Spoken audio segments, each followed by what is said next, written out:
Prezado amigo, telespectador da TV Mundo Maior, estamos iniciando mais um programa Abrindo a Bíblia. Agradecendo a Deus mais esta oportunidade e dizendo da alegria e da felicidade que é estar com você, nosso amigo, irmão, telespectador. E agradecer por os inúmeros e-mails que estamos recebendo, pessoas elogiando o programa, pedindo mais, querendo maiores informações. E isso faz com que nós sejamos motivados, nós sejamos estimulados a estar aqui com vocês.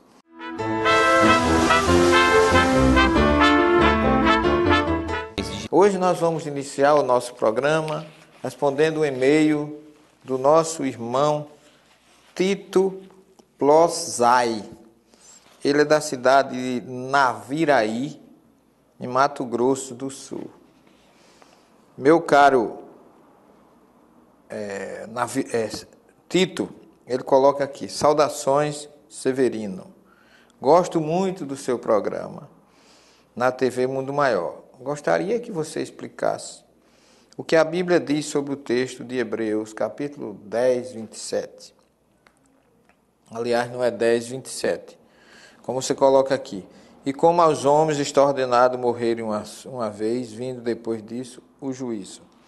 E no 10, 28, segundo você, que não é 10, 28, querido, é 9, 27 e 28. Paulo aos Hebreus, capítulo 9, 27 e 28. Assim também Cristo, oferecendo-se uma vez para tirar os pecados de muitos, aparecerá uma segunda vez sem pecado aos que o esperam para salvação. Eu pergunto, se o homem está decidido a morrer uma única vez, por que então reencarnar muitas vezes até a perfeição? Por que Cristo virá outra vez se ele já é um ser perfeito? Aguardo resposta. Um abraço fraternal, Tito Plozai. Meu querido irmão, a sua pergunta é uma pergunta que as pessoas têm me feito muito por onde eu tenho andado. Inclusive, quando a gente fala de reencarnação na Bíblia, que é um tema que nós temos explorado muito, pesquisado muito, as pessoas sempre nos fazem esta pergunta. A primeira coisa que eu quero ressaltar aqui é que esta é uma visão de Paulo e não de Jesus. Paulo está se referindo a Jesus. Agora, Jesus fala em nascer de novo. Porque Paulo não disse que só se nasce uma vez? Então, ele já começou dizendo que só se morre uma vez. Porque se ele dissesse que só se nasce uma vez, ele estaria sendo contra Jesus, que disse que é preciso nascer de novo. Está lá no seu diálogo, o famoso diálogo de Jesus com Nicodemos, no capítulo 3 do Evangelho de João. Portanto, Paulo não disse que só se nasce uma vez, disse que só se morre uma vez. Por quê? Porque a morte é do corpo, não é do espírito. A alma permanece. Então a alma vem quantas vezes seja necessário em corpos diferentes. Esse corpo que anima hoje o meu espírito, que o meu espírito anima, só morre uma vez. Assim como Jesus fala em Mateus 11, versículo 13, que João Batista é o Elias que devia voltar. Ou seja, o mesmo espírito que animou Elias lá no tempo dos reis, animou João no tempo de Jesus, que veio preparar o caminho, como diz Malaquias, como disse muitos outros profetas. E Jesus nunca foi contra o princípio da reencarnação. Agora, Paulo, o fato de dizer que só se morre uma vez, ele não quis dizer que a gente não possa nascer outra vez. Diz que a cada corpo, cada corpo que anima um espírito, ou cada corpo que serve de roupagem para o espírito, esse corpo só morre uma vez. Isso não anula o princípio da reencarnação, porque Paulo era fariseu e os fariseus eram reencarnacionistas. Eram não, aceitam porque tem na Torá. A Torá é perfeitamente reencarnacionista. A Torá, leia-se Torá, o Pentateuco de Moisés e tudo adicionado a esse ensinamento divino que é a Torá, tem os profetas e tem os escritos, os livros como Salmos, Provérbios, Eclesiastes e outros que fazem parte do cano ou do conteúdo bíblico da primeira revelação, que a gente chama Velho Testamento. E ele fala que, aí você pergunta, com relação à primeira, como aos homens está ordenado morrer uma vez, depois disso vem o juízo, é uma observação que Paulo faz, porque ele quer dizer com isso, ele quer fazer um paralelo com Jesus. Mas Jesus, meu filho, já era um homem evoluído, um espírito evoluído. Jesus veio aqui em missão, ele não precisava morrer. Ele não precisava expiar absolutamente nada. Ele já era uma perfeição plena. Então ele diz, se o homem está decidido a morrer uma vez, porque então reencarnar muitas vezes, logicamente que o homem não está decidido a morrer uma só vez. Cada corpo morre uma vez, o espírito permanece. Nós somos imortais. Nós temos que avaliar a questão no sentido de espírito e corpo. Deus criou o espírito, lá no Gênesis 2,7, soprando um sopro de vidas. Já nos deu a condição de múltipla existência. Então o espírito é imortal e vai animando corpos diversos por onde ele passa. Isso não anula. Paulo diz que esse corpo só morre uma vez, mas o espírito vai animar um outro corpo, que não é mais esse, claro, isso vai ser devolvido à terra que o criou, como diz lá no Gênesis, tu és pó, e em pó te hás de tornar. Agora, por que Cristo virá outra vez se ele já é um ser perfeito? Aí, realmente, sua pergunta tem um senso também de muita importância, porque Jesus não precisa voltar aqui.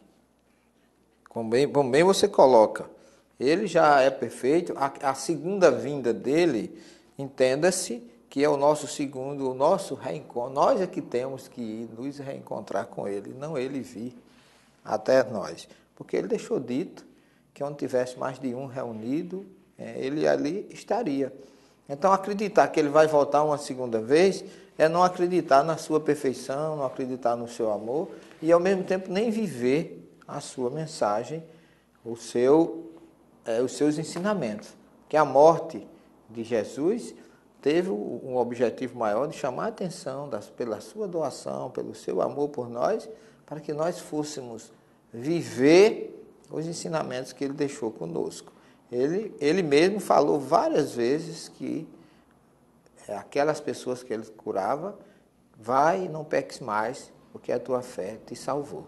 Portanto, Paulo não anula com essa colocação, de maneira nenhuma, o princípio da reencarnação, mesmo porque ele seria uma incoerência da parte dele, como fariseu e como judeu, porque todo judeu ortodoxo, praticante, que conhece a Torá, não jamais nega a reencarnação. Ele apenas está ratificando um princípio que tem na reencarnação, que é morrer várias vezes.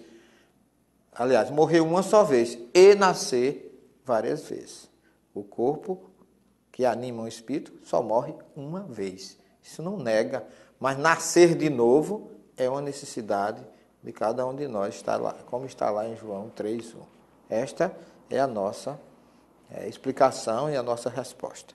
Agradecemos ao nosso querido irmão Tito Plosai e agora nós vamos para a parte do nosso programa de hoje, o tema principal.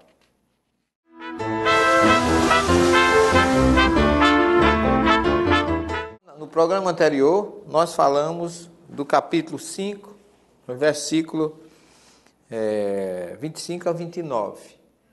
Portanto, concluímos o programa com a observação que Jesus diz: se o teu olho direito te faz tropeçar, arranca-o e joga-o longe de ti.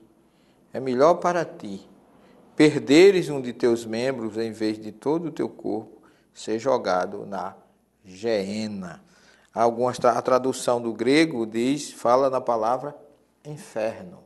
E eu gostaria de aconselhar você que está nos assistindo a ler a fantástica obra de Kardec, O Céu e o Inferno, que ele chama Justiça Divina, onde ele mostra realmente, cientificamente, coerentemente, baseado na própria Bíblia e nos Evangelhos, a incoerência do inferno eterno.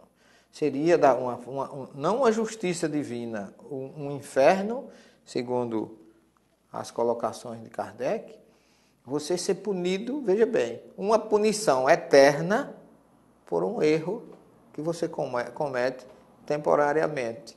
Portanto, você cometendo um erro aqui, um erro temporário em vida material, que é uma vida efêmera, curta em relação ao período que a gente passa no mundo espiritual, não tem lógica você achar que por um erro material você vai ter uma punição espiritual eterna. Então, o inferno eterno, nós já falamos em programas anteriores, que esse sofrimento, essa questão eterna, vem de um vale que tem lá entre Jerusalém e o Monte das Oliveiras, chamado Vale do Guerrinom, onde eram oferecidos ao deus pagão Moloque crianças, e como ali era um lixo que fumegava e que queimava eternamente, foi se criando o conceito de inferno eterno, que também é uma herança nossa, que vem dos gregos. O inferno pagão de Telêmaco é um princípio que a igreja copiou para lançar também esse inferno cristão material. Mas Jesus nunca se referiu a inferno como se fosse uma coisa eterna. Ele colocava numa linguagem daquela época compatível com aqueles que precisavam entender a sua mensagem, que ele era, na verdade, um grande mestre e um grande professor. O versículo 30 diz assim: se a tua mão direita te faz tropeçar, corta e lança de ti, ou lança para longe de ti, como diz o texto original. É melhor para ti perder um de teus membros do que todo o teu corpo ser jogado na geena. É mais um reforço do que já se fala no versículo anterior, porque o sentido, vamos dizer assim, original e básico de tudo isso aí é que a nossa língua, a nossa mão, o nosso olho pode ser fonte de dano se não for bem usado. Tudo no universo tem uma razão de ser usado corretamente. Se não é usado e é abusado, se você não faz uso e faz o abuso, é que gera, vamos dizer assim, os danos e as consequências que cada um de nós tem que saudar. Jesus fala em todo esse contexto da necessidade do vigiar e orai, que a gente esteja sempre pronto para dominar a nossa língua, dominar as nossas palavras, dominar os nossos olhos, dominar as nossas mãos, os nossos pés, para que isso possa ser útil a nós e àqueles que nos cercam. Nunca instrumentos de perversidade, de abuso, de uso inadequado. Por quê? Por quê? Porque se você abusa, ele diz aqui em Mateus 18, 8 e 9, Jesus fala que é melhor entrar na vida com um só olho do que viver eternamente na geena ou na punição. Portanto, entrar na vida, ou seja, voltar à vida com um só olho, a gente vê pessoas que voltam surdos, mudos, sem olho, sem língua, sem nada, porque abusaram na vida anterior. Não é uma punição, mas é uma colheita. Nós vamos para um intervalo e em seguida retornaremos. Muita paz.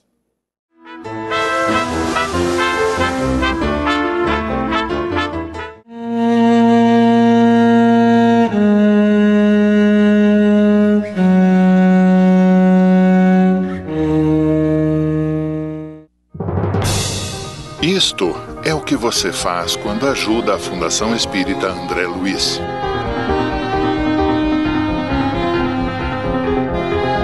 Clube Amigos da Boa Nova. Associe-se e ajude a FEAL a levar o Espiritismo para o mundo através da mídia. Ô bem, minha bebida tá quente. Já falei pra gente trocar a geladeira por uma nova. E o que eu vou fazer com essa? Viu que beleza, amor? Eles retiraram e vão deixá-la gelando mais que o Polo Norte. Becatulo das Casas André Luiz, transformando o que você doa em auxílio para mais de 1.430 crianças especiais. Em abril de 1864, Allan Kardec lança o Evangelho segundo o Espiritismo. Se trata de uma obra editorial que aborda as mensagens de Jesus Cristo através da ótica espírita, ou seja, através de um pensamento que acredita na reencarnação e que traça como meta a perfeição de todos os filhos do Pai. Adquira este livro através da Mundo Maior Editora e se torne um patrocinador para a divulgação do Espiritismo.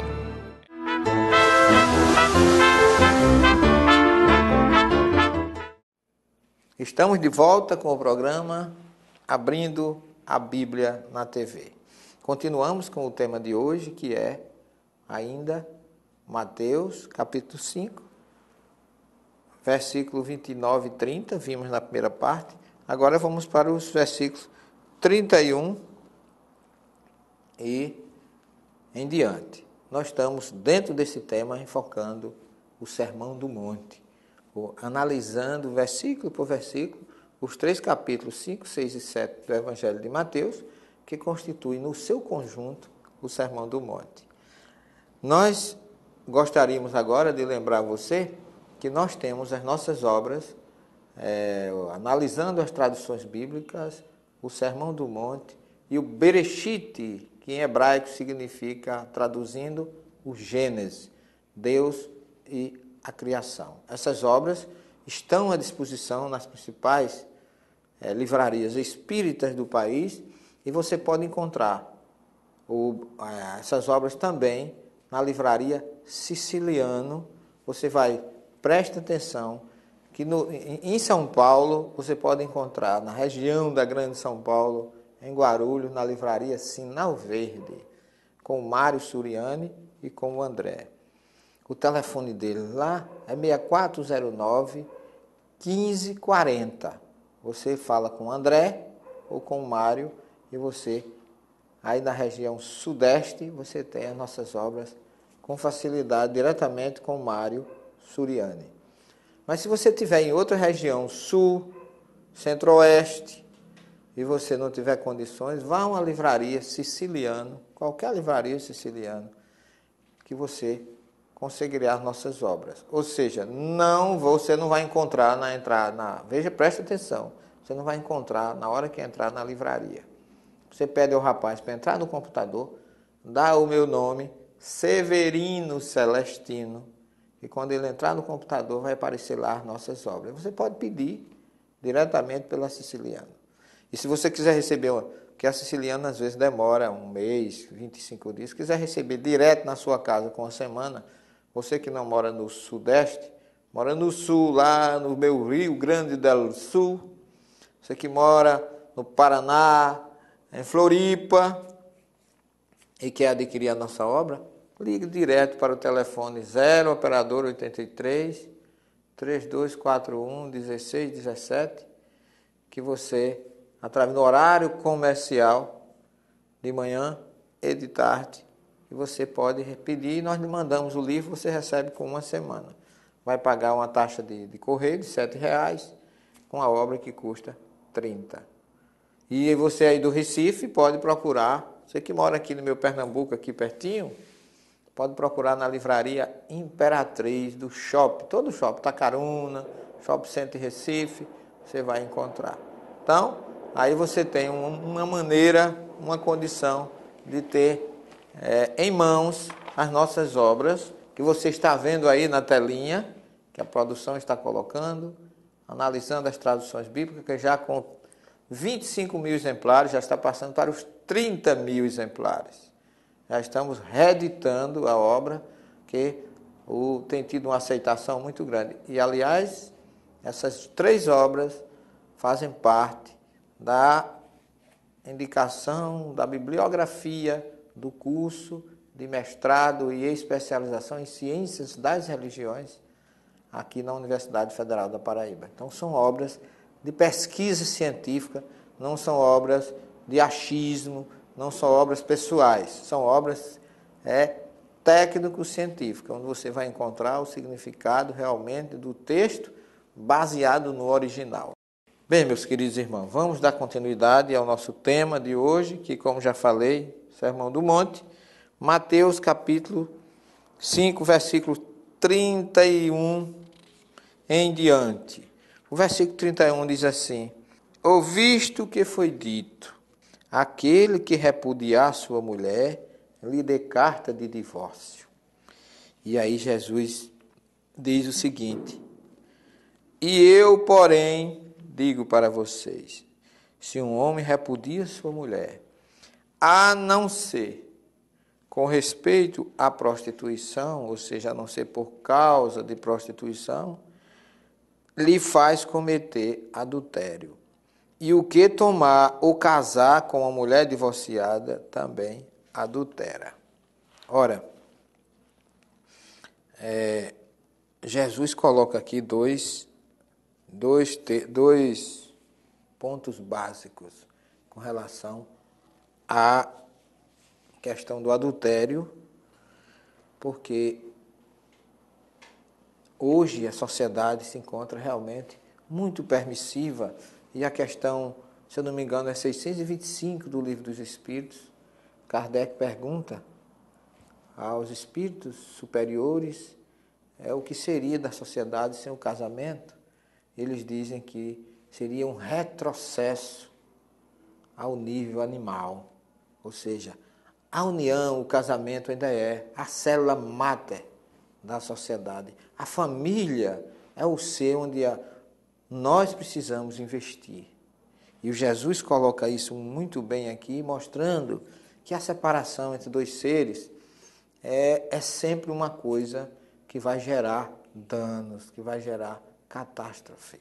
E ele lembra aqui, porque foram perguntar a Jesus sobre isso, e Jesus diz, aí perguntaram a ele, e por que Moisés lhe aconselhou a dar carta de divórcio à sua mulher? E Jesus disse, por causa da dureza dos vossos corações. Mas no princípio não era assim. Então eu gostaria de lembrar a vocês que Jesus retorna ao princípio, dizendo e afirmando categoricamente que no princípio não era assim. O que significa? O que Jesus quer dizer com isso? Que no princípio não era assim. Significa, meus irmãos, que no princípio Deus, ele lembra, Deus os fez macho e fêmea, como diz em hebraico, Zahar ve'nekevá, masculino e feminino. Portanto, Deus fez um homem e uma mulher, um homem para uma mulher para um homem, monogamia e heterossexualidade. Deus não fez dois homens para uma mulher, nem duas mulheres para um homem. Ele fez um homem para uma mulher, monogamia, heterossexualidade. Este, segundo Jesus, esta é a união correta. Um homem com uma mulher com um homem. Biblicamente falando e nas palavras de Jesus. Hoje nós realmente vemos uma sociedade muito permissiva, mas essa mesma sociedade não diz o que fazer com o fruto dessa permissividade, que quase sempre é um filho, é uma filha. Eu não me considero cafona, retrógrado, careta, não. Eu sou uma pessoa, leio bastante, absolutamente não condeno ninguém. Eu acho que cada um faz aquilo que lhe for mais adequado, sabendo que toda escolha tem uma responsabilidade.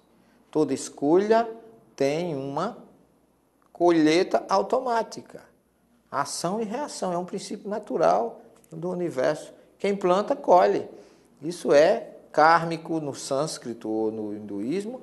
Isto é bíblico, semeadura e colheita. Jesus está aí pregando nas suas epístolas. A questão de semear, em que solo você semeia, dependendo do solo você vai ter uma colheita, mas você sempre tem uma colheita. Então não adianta querer fugir. A reencarnação está aí, nivelando tudo. Eu às vezes vejo, meus queridos telespectadores, lá na universidade, alunos, eu estou com 30 anos de magistério dentro da universidade, e às vezes eu vejo dois alunos tão agarradinhos, tão coladinhos no corredor da universidade, que se eles ficassem diante do sol, só tinha uma sombra. São tão unidos que você não vê dois, só vê um. E depois eu pergunto, quem é? Como quase sempre, como um pai faz com seus filhos, né? Aquela é sua noiva? Não, professor. Não é minha noiva, não. Namorada também não. Nós estamos ficando. Eles respondem, nós estamos ficando.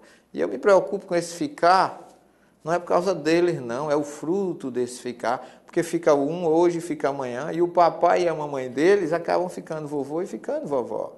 Naturalmente. E depois disso, quem vai assumir, não é? A herança, a criança que vem aí. Então, sexo tem uma responsabilidade. Não é a permissividade que a sociedade dá que vai mudar a colheita que cada um terá pelos seus atos praticados frente a uma coisa tão séria. Nós somos espíritas reencarnacionistas, sabemos o sexo, segundo diz Emmanuel, é nobre, é divino. Emmanuel diz assim, ninguém brinca impunemente com as sagradas energias do sexo. Mas ele diz assim, não é proibição, não é para se proibir, é para se educar. Aí é diferente. Então, nós estamos fazendo aqui, informando, trazendo informações que estão educando, não é proibindo. Quem quiser passar, vamos dizer assim, exagerar na sua conduta, tudo bem. Mas você tenha certeza que você vai ter uma colheita. Porque, segundo Jesus, aquele que abandona sua mulher, a não ser por causa de prostituição, que ela já o tenha, logicamente, traído, lhe faz cometer adultério. E o que tomar ou casar com uma mulher divorciada também é adultério. Por quê? Porque aí diz assim, mas Moisés não permitiu. Aí Jesus diz assim, permitiu por causa da dureza dos vossos corações. Mas no princípio não era assim. Portanto, esta informação de Jesus fica para nós como uma reflexão da nossa conduta frente à questão social, familiar, que eu acho que a família ainda é o ser que pode resgatar este mundo, melhorar essa sociedade, e através dela, através da prática do Evangelho no lar e da conduta moral dos pais, se vindo de exemplo para os filhos, é que nós poderemos redimir este país e trazer a paz de que ele tanto necessita. Um beijo no coração de vocês e até o próximo programa.